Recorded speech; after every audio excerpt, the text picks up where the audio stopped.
6. Science rat in tooth and claw. In 1787, someone in New Jersey, exactly who now seems to be forgotten, found an enormous thigh bone sticking out of a stream bank at a place called Woodbury Creek. The bone clearly didn't belong to any species of creature still alive, certainly not in New Jersey. From what little is known now, it is thought to have belonged to a Hadrosaur, a large dog-billed dinosaur. At the time, dinosaurs were unknown. The bone was sent to Dr. Caspar Wistar, the nation's leading anatomist, who described it at a meeting of the American Philosophical Society in Philadelphia that autumn. Unfortunately, Wistar failed completely to recognize the bone's significance and merely made a few cautious and uninspired remarks to the effect that it was indeed a whopper. He thus missed the chance, half a century ahead of anyone else, to be the discoverer of dinosaurs. Indeed, the bone excited so little interest that it was put in a storeroom and eventually disappeared altogether. So the first dinosaur bone ever found was also the first to be lost.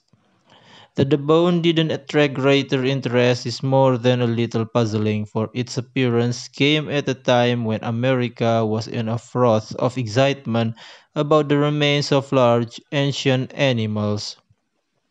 The cause of this froth was a strange assertion by the great French naturalist the Comte de Buffon, he of the heated spheres from the previous chapter, that living things in the New World were inferior in nearly every way to those of the Old World. America, Buffon wrote in his vast and much esteemed Histoire naturelle, was a land where the water was stagnant, the soil unproductive, and the animals without size or figure, their constitutions weakened by the nauseous vapors that rose from its rotting swamps and sunless forests. In such an environment, even the native Indians lack virility. They have no beard or body hair, Buffon sagely confided, and no ardor for the female. Their reproductive organs were small and feeble. Buffon's observations found surprisingly eager support among other writers, especially those whose conclusions were not complicated by actual familiarity with the country. A Dutchman named Cornel de Pauw announced in a popular work called Recherches philosophiques sur les Américains that Native American males were not only reproductively unimposing, but so lacking in virility that they had milk in their breasts. Such views enjoyed an unimprobable durability and could be found repeated or echoed in European texts until near the end of the 19th century. Not surprisingly, such aspersions were indignantly met in America. Thomas Jefferson incorporated a furious and, unless the context is understood, quite bewildering rebuttal in his notes on the state of Virginia, and induced his New Hampshire friend General John Sullivan to send 20 soldiers into the northern woods to find a bull moose to present to Buffon as proof of the stature and majesty of American quadrupeds. It took the men 2 weeks to track down a suitable subject. The moose, when shot, unfortunately lacked the imposing horns that Jefferson had specified, but Sullivan thoughtfully included a rack of antlers from an elk or stag, with the suggestion that these be attached instead. Who in France, after all, would know? Meanwhile, in Philadelphia, Wistar City, naturalists had begun to assemble the bones of a giant elephant-like creature known at first as the Great American Incognitum, but later identified, not quite correctly, as a mammoth. The first of these bones had been discovered at a place called Big Bone Lick in Kentucky, but soon others were turning up all over. America, it appeared, had once been the home of a truly substantial creature, one that would surely disprove Buffon's foolish Gallic contentions. In their keenness to demonstrate the incognitum's bulk and ferocity, the American naturalists appear to have become slightly carried away. They overestimated its size by a factor of 6 and gave it frightening claws, which in fact came from a megalonyx or giant ground sloth found nearby. Rather remarkably, they persuaded themselves that the animal had enjoyed the agility and ferocity of the tiger, and portrayed it in illustrations as pouncing with feline grace onto prey from boulders. When tusks were discovered, they were forced into the animal's head in any number of inventive ways. One restorer screwed the tusks in upside down, like the fangs of a saber-toothed cat, which gave it a satisfyingly aggressive aspect. Another arranged the tusks so that they curved backwards on the engaging theory that the creature had been aquatic and had used them to anchor itself to trees while dozing. The most pertinent consideration about the incognitum, however, was that it appeared to be extinct, a fact that Buffon cheerfully seized upon as proof of its incontestably degenerate nature. Buffon died in 1788, but the controversy rolled on. In 1795, a selection of bones made their way to Paris, where they were examined by the rising star of paleontology, the youthful and aristocratic Georges Cuvier. Cuvier was already a dazzling people with his genius for taking heaps of disarticulated bones and whipping them into shapely forms. It was said that he could describe the look and nature of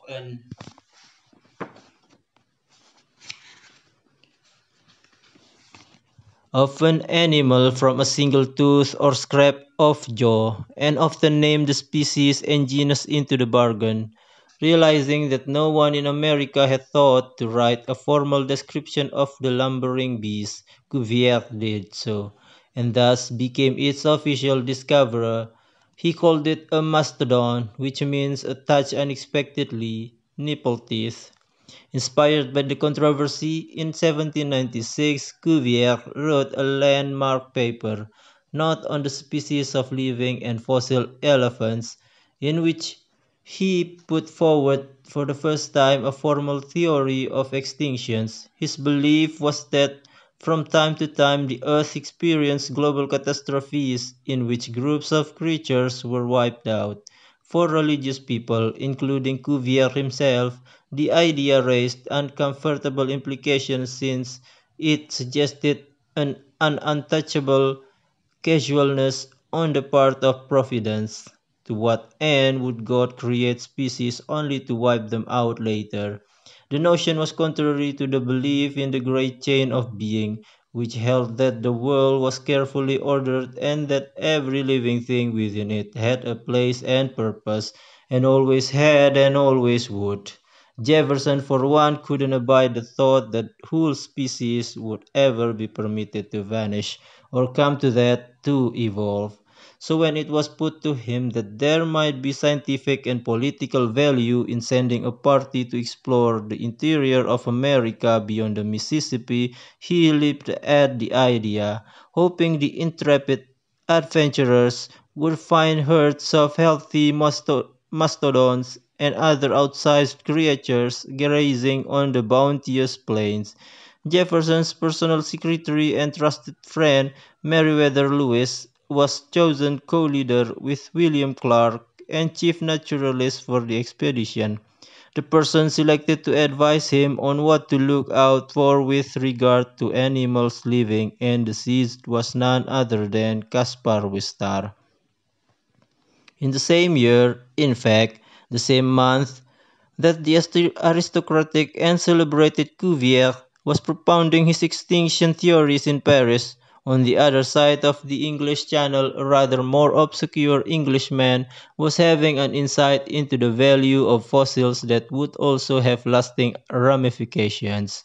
William Smith was a young supervisor of construction on the Somerset Coal Canal. On the evening of 5th of January 1796, he was sitting in a coaching inn in Somerset when he jotted down the notion that would eventually make his reputation. To interpret rocks, there needs to be some means of correlation, a basis on which you can tell that those Carboniferous rocks from Devon are younger than these Cambrian rocks from Wales. Smith's insight was to realize that the answer lay with fossils. At every change in rock strata, certain species of fossils disappeared while others carried on into subsequent levels. By noting which species appeared in which strata, you could work out the relative ages of rocks wherever they appeared. Drawing on his knowledge as a surveyor, Smith began at once to make a map of Britain's rock strata, which would be published after many trials in 1815 and would become a cornerstone of modern geology. The story is comprehensively covered in Simon Winchester's popular book, The Map That Changed the World. Unfortunately, having had his insight, Smith was curiously uninterested in understanding why rocks were laid down in the way they were. I have left off puzzling about the origin of strata and content myself with knowing that it is so, he recorded. The whys and wherefores cannot come within the province of a mineral surveyor. Smith's revelation regarding strata heightened the moral awkwardness concerning extinctions. To begin with, it confirmed that God had wiped out creatures not occasionally but repeatedly. This made him seem not so much careless as peculiarly hostile. It also made it inconveniently necessary to explain how some species were wiped out while others continued unimpeded into succeeding eons. Clearly, there was more to extinctions than could be accounted for by a single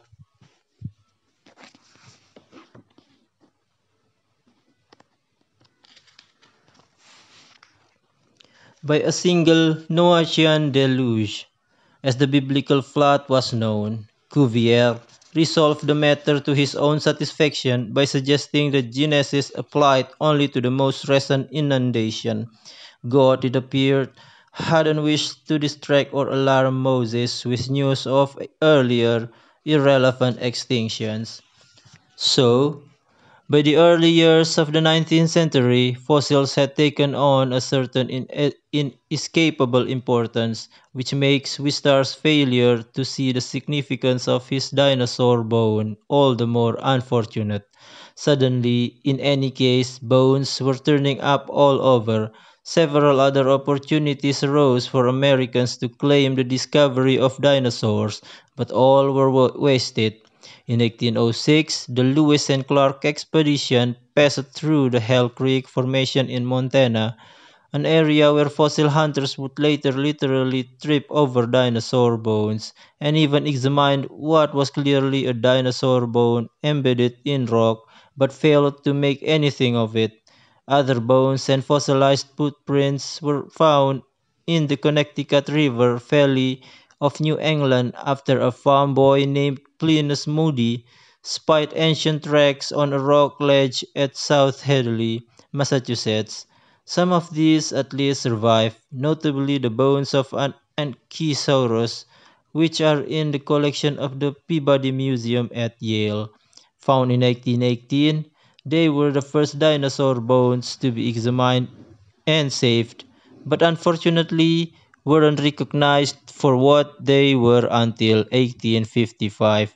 In that same year, 1818, Caspar Wistar died, but he did gain a certain unexpected immortality when a botanist named Thomas Nuttall named a delightful climbing shrub after him. Some botanical purists still insist on spelling it Wistaria. By the time, however, paleontological momentum had moved to England in 1812 at Lyme Regis on the Dorset coast, an extraordinary child named Mary Anning, aged 11, 12, or 13, depending on whose account you read, found a strange fossilized sea monster 17 feet long and now known as the Ichthyosaurus, embedded in the steep and dangerous cliffs along the English Channel. It was the start of a remarkable career. Anning would spend the next 35 years gathering fossils which she sold to visitors. She is commonly held to be the source for the famous tongue twister. She sells seashells on the seashore. She would also find the first plesiosaurus, another marine monster, and one of the first and best pterodactyls. Though none of these was technically a dinosaur, that wasn't terribly relevant at the time since nobody then knew what a dinosaur was. It was enough to realize that the world had once held creatures strikingly unlike anything we might now find. It wasn't simply that Anning was good at spotting fossils, though she was unrivaled at that, but that she could extract them with the greatest delicacy and without damage. If you ever have the chance to visit the Hall of Ancient Marine Reptiles at the Natural History Museum in London, I urge you to take it, for there is no other way to appreciate the scale and beauty of what this young woman achieved working virtually unaided with the most basic tools in nearly impossible conditions. The plesiosaur alone took her 10 years of patient excavation. Although untrained, Anning was also able to provide competent drawings and descriptions for scholars, but even with the advantage of her skills, significant finds were rare, and she passed most of her life in considerable poverty. It would be hard to think of a more overlooked person in the history of paleontology than Mary Anning, but in fact there was one who came painfully close. His name was Gideon Algernon Mantell, and he was a country doctor in Sussex. Mantell was a lanky assemblage of shortcomings. He was vain, self-absorbed, priggish, neglectful of his family, but never was there a more committed amateur paleontologist.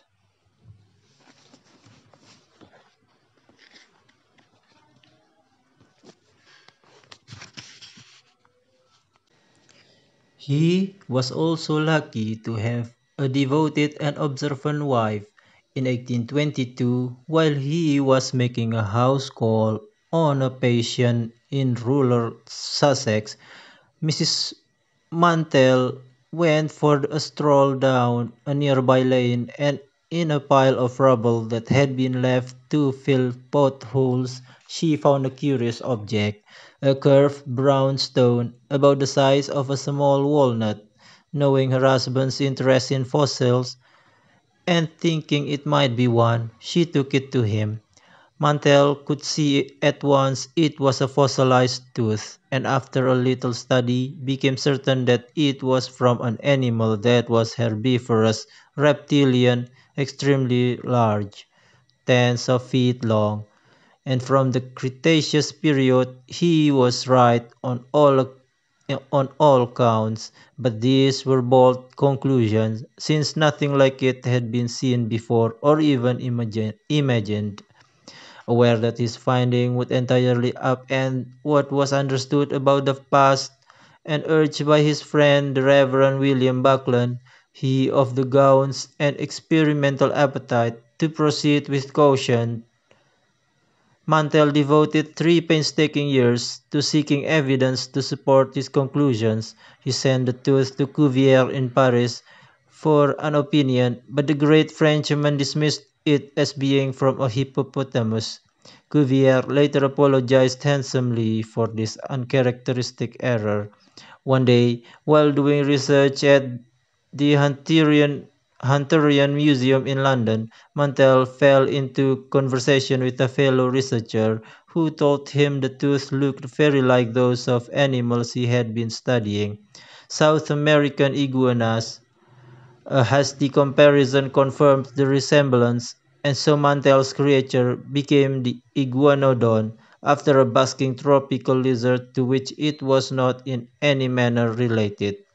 Mantell prepared a paper for delivery to the Royal Society. Unfortunately, it emerged that another dinosaur had been found at a quarry in Oxfordshire, and had just been formally described by the Reverend Buckland, the very man who had urged him not to work in haste.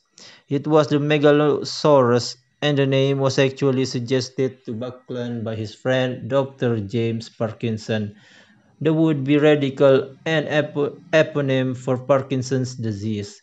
Buckland, it may be recalled, was foremost a geologist, and he showed it with his work on Megalosaurus.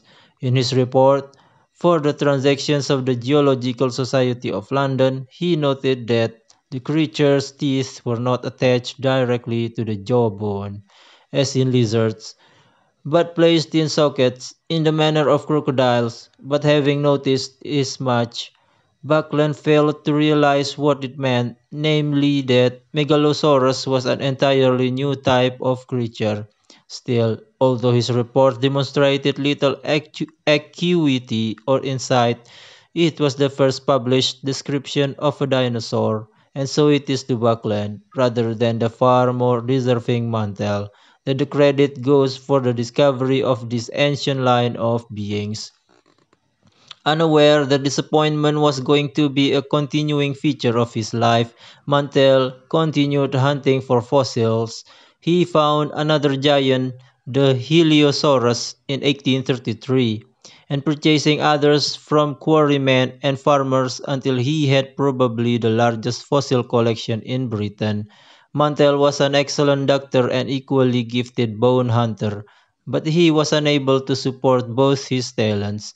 As his collecting mania grew, he neglected his medical practice. Soon, fossils filled nearly the whole of his house in Brighton and consumed much of his income.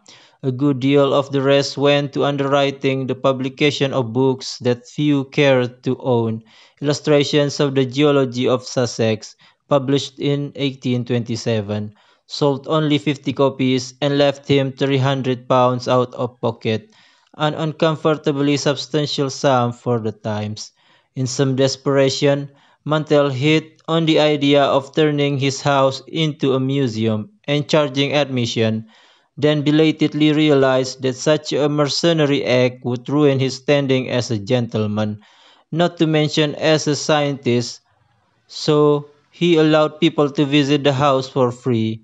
They came in their hundreds week after week, disrupting both his practice and his home life.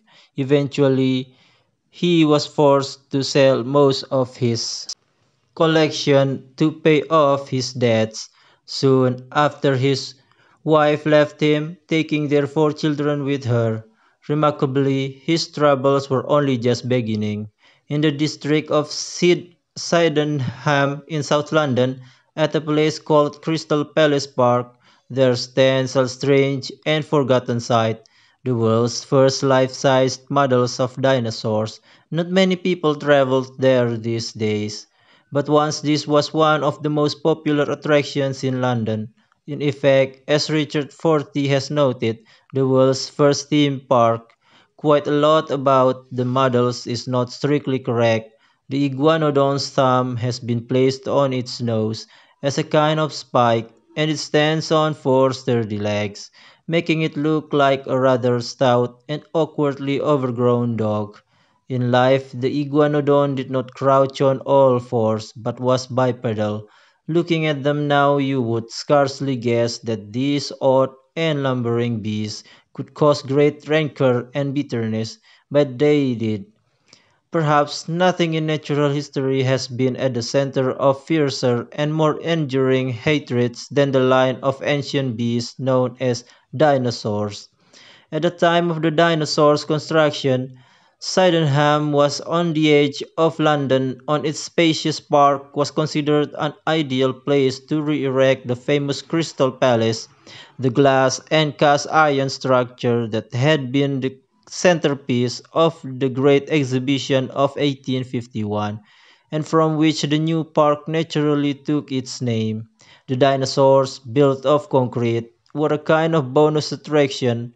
On New Year's Eve 1853, a famous dinner for 21 prominent scientists was held inside the unfinished Iguanodon. Gideon Mantell, The man who had found and identified the iguanodon was not among them. The person at the head of the table was the greatest star of the young science of paleontology. His name was Richard Owen, and by this time he had already devoted several productive years to making Gideon Mantell's life hell. Owen had grown up in Lancaster, in the north of England, where he had trained as a doctor. He was a born anatomist and so devoted to his studies that he sometimes illicitly borrowed limbs, organs, and other parts from corpses and took them home for leisurely dissection. Once, while carrying a sack containing the head of a black African sailor that he had just removed, Owen slipped on a wet cobble and watched in horror as the head bounced away from him down the lane and through the open doorway of a cottage, where it came to rest in the front parlor. What the occupants had to say upon finding an unattached head rolling to a halt at their feet can only be imagined. One assumes that they had not formed any terribly advanced conclusions when, an instant later, a fraught-looking young man rushed in, wordlessly retrieved the head, and rushed out again. In 1825, aged just 21, Owen moved to London and soon after was engaged by the Royal College of Surgeons to help organize their extensive but disordered collections of medical and anatomical specimens. Most of these had been left to the institution by John Hunter, a distinguished surgeon and tireless collector of medical curiosities, but had never been catalogued or organized, largely because the paperwork explaining the significance of each had gone missing soon after Hunter's death. Owen swiftly distinguished himself with his powers of organization and deduction. At the same time, he showed himself to be a peerless anatomist with instincts for reconstruction almost on a par with the great Cuvier in Paris. He became such an expert on the anatomy of animals that he was granted first refusal of any animal that died at the London Zoological Gardens, and this he would invariably have delivered to his house for examination. Once his wife returned home to find a freshly diseased rhinoceros filling the front hallway, he quickly became a leading expert on all kinds of animals living and extinct, from platypuses, echidnas, and other newly discovered marsupials to the hapless dodo and the extinct giant birds called moas that had roamed New Zealand until eaten out of existence by the Maoris. He was the first to describe the Archaeopteryx after its discovery in Bavaria in 1861, and the first to write a formal epitaph for the dodo. Altogether, he produced some 600 anatomical papers, a prodigious output. But it was for his work with dinosaurs that Owen is remembered. He coined the term dinosauria in 1841. It means terrible lizard, and was a curiously inept name. Dinosaurs, as we now know, weren't all terrible. Some were no bigger than rabbits, and probably extremely retiring. And the one thing they most emphatically were not was lizards, which are actually of a much older, by 30 million years, lineage. Owen was well aware that the creatures were reptilian and had at his disposal a perfectly good Greek word, herpaton, but for some reason chose not to use it. Another, more excusable error, given the paucity of specimen at the time, was his failure to note that dinosaurs constitute not one but two orders of reptiles, the the bird-hipped ornithischians and the lizard-hipped saurischians.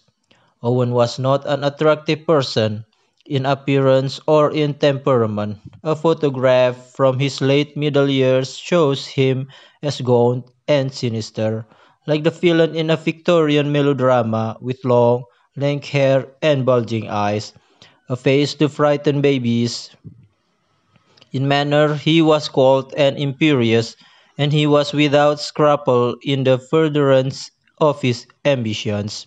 He was the only person Charles Darwin was ever known to hate. Even Owen's son, who soon after killed himself, reverted to his father's lamentable coldness of heart. His undoubted gifts as an anatomist allowed him to get away with the most barefaced dishonesties. In 1857, the naturalist T. H. Huxley was leafing through a new edition of Churchill's Medical Directory when he noticed that Owen was listed as professor of comparative anatomy and physiology at the Government School of Mines, which rather surprised Huxley as that was the position he held. Upon inquiring how Churchill's had made such an elemental error, he was told that the information had been provided to them by Dr. Owen himself, a fellow naturalist named Hugh Falconer. Meanwhile, caught Owen taking credit for one of his discoveries, others accused him of borrowing specimens, then denying he had done so. Owen even fell into a bitter dispute with the Queen's dentist over the credit for a theory concerning the physiology of teeth. He did not hesitate to prosecute those whom he disliked. Early in his career, Owen used his influence at the Zoological Society to blackball a young man named Robert Grant, whose only crime was to have shown promise as a fellow anatomist. Grant was astonished to discover that he was suddenly denied access to the anatomical specimens he needed to conduct his research. Unable to pursue his work, he sank into an understandably dispirited obscurity. But no one suffered more from Owen's unkindly attentions than the helpless and increasingly tragic Gideon Mantell. After losing his wife, his children, his medical practice, and most of his fossil collection, Mantell moved to London.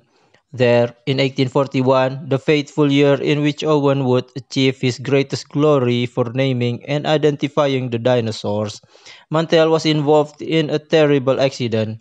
While crossing Clapham Common in a carriage, he somehow fell from his seat, grew entangled in the reins, and was dragged at a gallop over rough ground by the panicked horses. The accident left him bent, crippled, and in chronic pain, with a spine damaged beyond repair.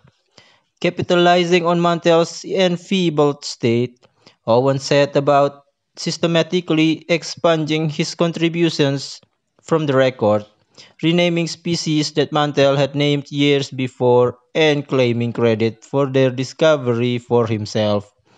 Mantell continued to try to do original research, but Owen used his influence at the Royal Society to ensure that most of his papers were rejected. In 1852, unable to bear any more pain or persecution, Mantell took his own life.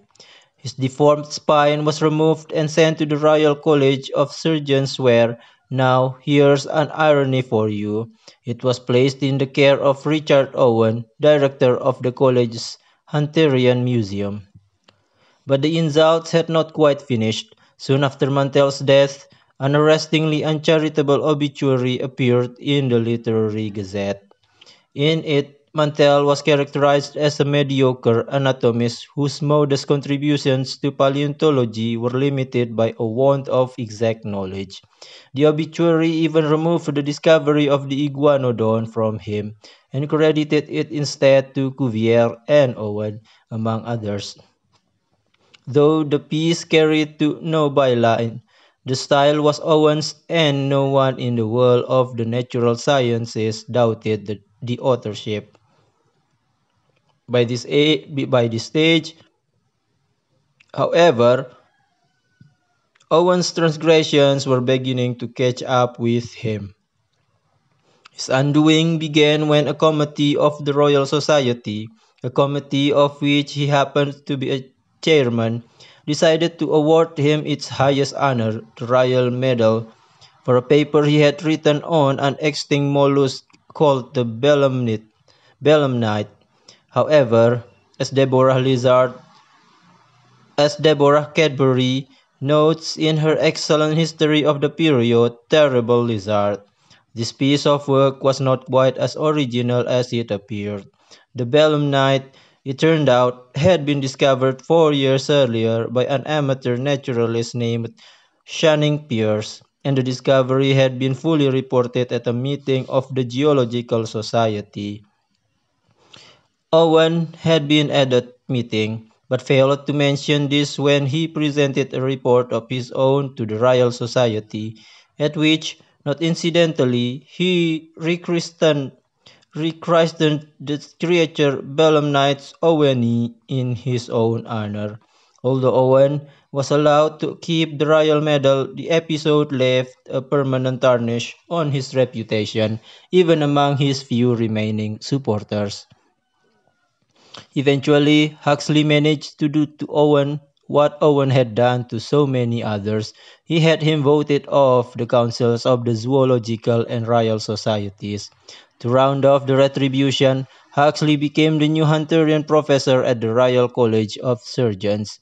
Owen would never again do important research, but the later half of his career was devoted to one unexceptionable pursuit for which we can all be grateful. In 1856, he became head of the Natural History section of the British Museum, in which capacity he became the driving force behind the creation of London's Natural History Museum. The grand and beloved Gothic Keep in South Kensington, opened in 1880, is almost entirely a testament to his vision. Before Owen, museums were designed primarily for the use and edification of the elite, and even they found it difficult to gain access. In the early days of the British Museum, prospective visitors had to make a written application and undergo a brief interview to determine if they were fit to be admitted at all. They then had to return a second time to pick up a ticket, that is, assuming they had passed the interview, and finally come back a third time to view the museum's treasures. Even then, they were whisked through in groups and not allowed to linger. Owen's plan was to welcome everyone, even to the point of encouraging working men to visit in the evening, and to devote most of the museum's space to public displays. He even proposed very radically to put informative labels on each display so that people could appreciate what they were viewing. In this, somewhat unexpectedly, he was opposed by T. H. Huxley, who believed that museums should be primarily research institutes. By making the Natural History Museum an institution for everyone, Owen transformed our expectations of what museums are for. Still, his altruism towards his fellow men generally did not lack him from more personal rivalries. One of his last official acts was to lobby against a proposal to erect a statue in memory of Charles Darwin. In this he felt, though he did achieve a certain belated, inadvertent triumph. Today, his own statue commands a masterful view from the staircase of the main hall in the Natural History Museum, while Darwin and T. H. Huxley are consigned somewhat obscurely to the museum coffee shop, where they stare gravely over people snacking on cups of tea and jam donuts. It would be reasonable to suppose that Richard Owen's petty rivalries marked the low point of 19th century paleontology, but in fact worse was to come, this time from overseas. In America, in the closing decades of the century, there arose a rivalry even more spectacularly venomous, if not quite as destructive. It was between two strange and ruthless men, Edward Drinker Cope and Othniel Charles Marsh. They had much in common. Both were spoiled, driven, self-centered, quarrelsome, jealous, mistrustful, and ever unhappy. Between them, they changed the world of paleontology. They began as friends and admirers, even naming fossil species after each other, and spent a pleasant week together in 1868. However, something then went wrong between them. Nobody is quite sure what, and by the following year they had developed an enmity that would grow into consuming hatred over the next 3 decades. It is probably safe to say that no two people in the natural sciences have ever despised each other more. Marsh, the elder of the two by 8 years, was a retiring and bookish fellow, with a trim beard and dapper manner, who spent little time in the field and was seldom very good at finding things when he was there. On a visit to the famous dinosaur fields of Como Bluff, Wyoming, he failed to notice the bones that were, in the words of one historian, lying everywhere like logs, but he had the means to buy almost anything he wanted. Although he came from a modest background, his father was a farmer in upstate New York. His uncle was the supremely rich and extraordinarily indulgent financier George Peabody. When Marsh showed an interest in natural history, Peabody had a museum built for him at Yale and provided funds sufficient for him to fill it with almost whatever took his fancy. Cope was born more directly into privilege. His father was a rich Philadelphia businessman and was by far the more adventurous of the two. In the summer of 1876, in Montana, while George Armstrong Custer and his troops were being cut down a Little Bighorn, Cope was out hunting for bones nearby. When it was pointed out to him that this was probably not the most prudent time to be taking treasures from Indian lands. Cope thought for a minute and decided to press on anyway. He was having too good a season. At one point, he ran into a party of suspicious Crow Indians, but he managed to win them over by repeatedly taking out and replacing his false teeth. For a decade or so, Marsh and Cope's mutual dislike primarily took the form of quiet sniping, but in 1877 it erupted into grandiose dimensions. In that year, a Colorado schoolteacher named Arthur Lakes found bones near Morrison while out hiking with a friend. Recognizing the bones as coming from a gigantic saurian, Lakes thoughtfully dispatched some samples to both Marsh and Cope. A delighted Cope sent Lakes $100 for his trouble and asked him not to tell anyone of his discovery, especially Marsh. Confused, Lakes now asked Marsh to pass the bones on to Cope. Marsh did so, but it was an affront that he would never forget. It also marked the start of a war between the two that became increasingly bitter, underhand, and often ridiculous. It sometimes stooped to one team's diggers throwing rocks at the other team's. Cope was caught at one point prizing open crates that belonged to Marsh. They insulted each other in print and poured scorn on each other's results. Seldom, perhaps never, has science been driven forward more swiftly and successfully by animosity. Over the next several years, the two men between them increased the number of known dinosaur species in America from 9 to almost 150. Nearly every dinosaur that the average person can name, Stegosaurus, Brontosaurus, Diplodocus, Triceratops, was found by one or the other of them. Unfortunately, they worked in such reckless haste that they often failed to note that a new discovery was something already known. Between them, they managed to discover a species called Winthathires anceps, no fewer than 22 times. It took years to sort out some of the classification messes they made. Some are not sorted out yet. Of the two, Cope's scientific legacy was much the more substantial. In a breathtakingly industrious career, he wrote some 1,400 learned papers and described almost 1,300 new species of fossil, of all types, not just dinosaurs, more than double Marsh output in both cases. Cope might have done even more, but unfortunately he went into a rather precipitous descent in his later years. Having inherited a fortune in 1875, he invested unwisely in silver and lost everything. He ended up living in a single room in a Philadelphia boarding house, surrounded by books, papers, and bones. Marsh, by contrast, finished his days in a splendid mansion in New Haven. Cope died in 1897, Marsh 2 years later. In his final years, Cope developed one other interesting obsession. It became his earnest wish to be declared the type specimen for Homo sapiens, that is, to have his bones be the official set for the human race. Normally, the type specimen of a species is the first set of bones found, but since no first set of Homo sapiens bones exists, there was a vacancy, which Cope desired to fill. It was an odd and vain wish, but no one could think of any grounds to oppose it.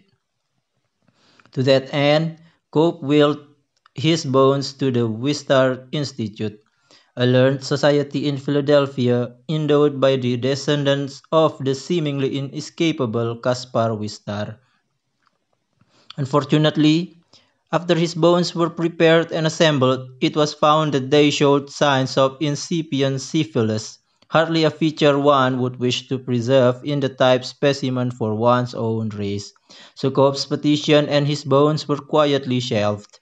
There is still no type specimen for modern humans. As for the other players in this drama, Owen died in 1892, a few years before Cope or Marsh. Buckland ended up by losing his mind and finished his days a gibbering wreck in a lunatic asylum in Clapham, not far from where Mantell had suffered his crippling accident. Mantell's twisted spine remained on display at the Hunterian Museum for nearly a century before being mercifully obliterated by a German bomb in the Blitz. What remained of Mantell's collection after his death passed on to his children, and much of it was taken to New Zealand by his son Walter, who emigrated there in 1840. Walter became a distinguished Kiwi, eventually attaining the office of Minister of Native Affairs.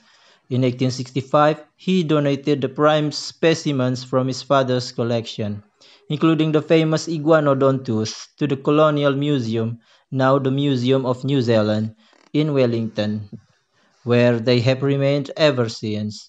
The iguanodon tooth that started it all, arguably the most important tooth in paleontology, is no longer on display. Of course, dinosaur hunting didn't end with the deaths of the great 19th century fossil hunters. Indeed, to a surprising extent, it had only just begun.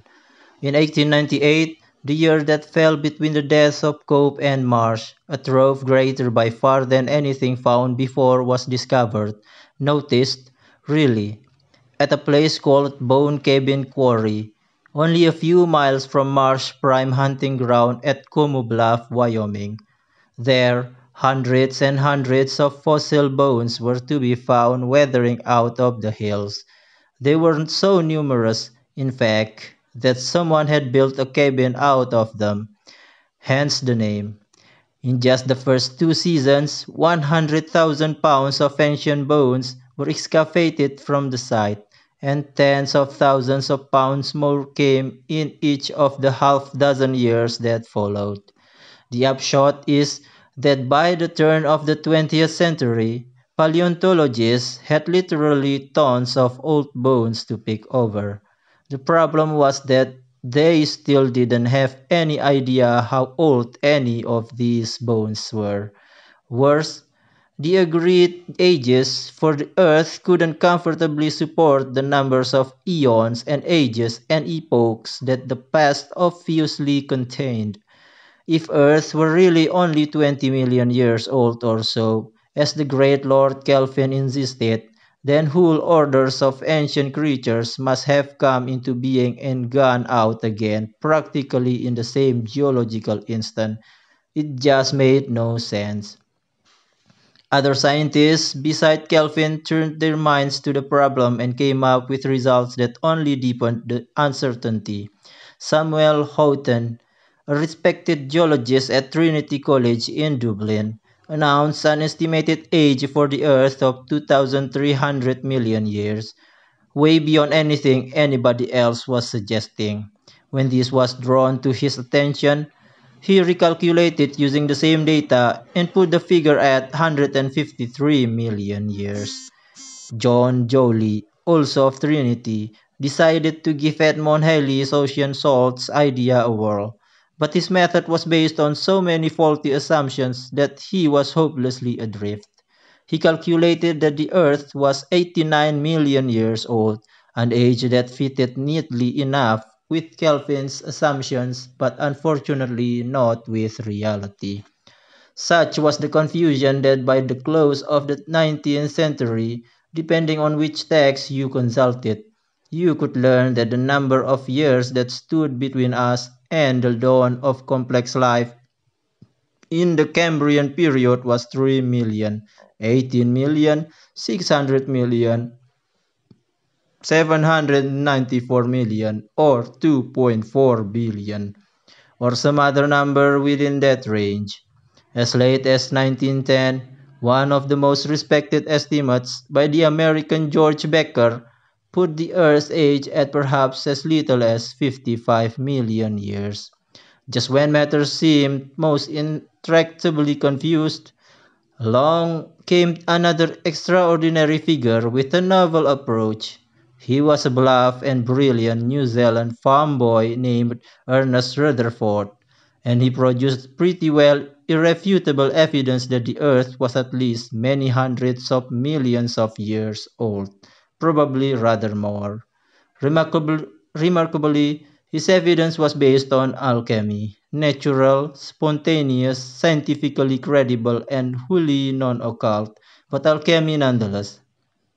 Newton, it turned out, had not been so wrong after all, and exactly how that became evident is, of course, another story.